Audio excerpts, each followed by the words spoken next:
Here in Las Vegas. I work for CCSD Charter School. I'm also a veteran of the United States Marine Corps. And I'm here running for office because I believe that our community needs effective leadership, as well as people who are willing to reach across party lines and talk to each other to find common sense solutions for all people in Nevada. So that's why I'm here, because I care. Turn yours off.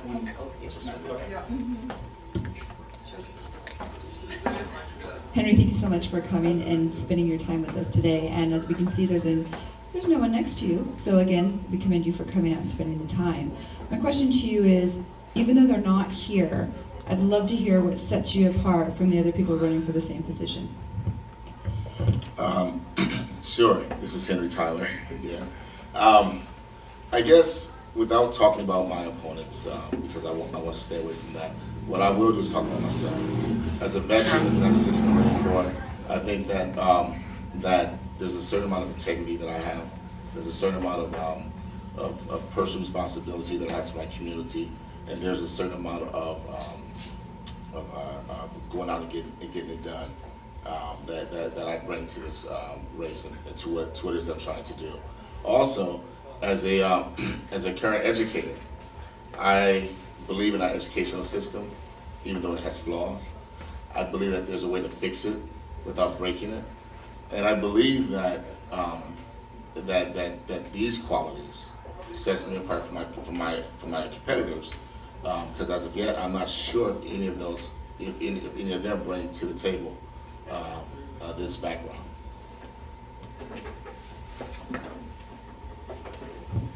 Dr. Richard Hawkins, economist and attorney. We all can probably agree that the economy is a disaster at the moment and that jobs are desperately needed.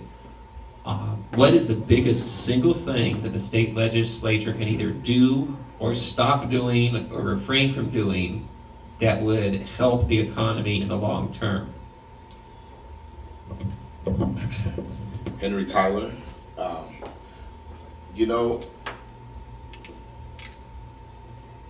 as a legislator, it would be my position to talk to people like yourself to answer that question. I think that's the biggest thing about me, is that I know what my limitations are, and I'm humble enough to ask for help from the people who understand different areas. My background is prior service military and education. I don't proclaim to be an economist. So, but what I can tell you, in my humble opinion, is that I think that our biggest problem is the fact that we have part-time legislators doing a full-time job. That's my opinion. You know, you can't expect people. I can't expect you as an educator to come to work 120 days every other year and think that you're going to really be an effective teacher. I can't expect that.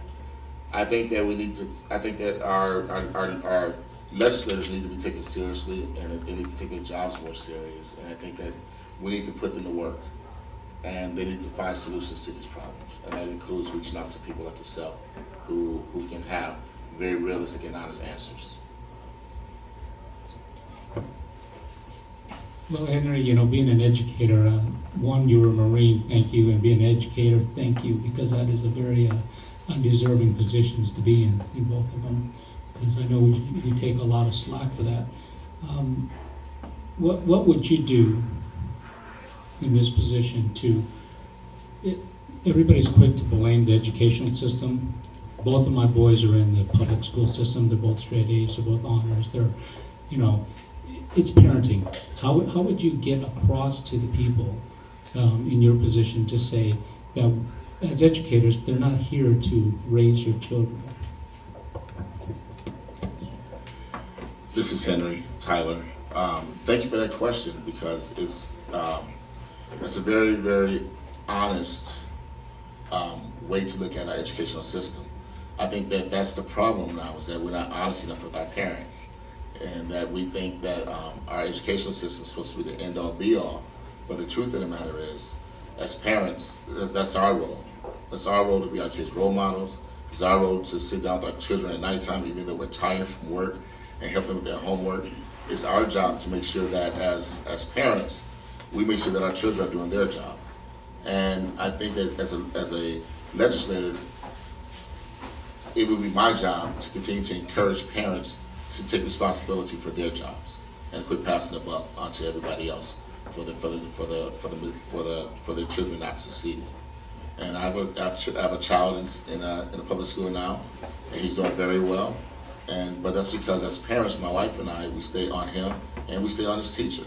If my son comes home and says he has no homework, we're quick to email the teacher and find out if that's true.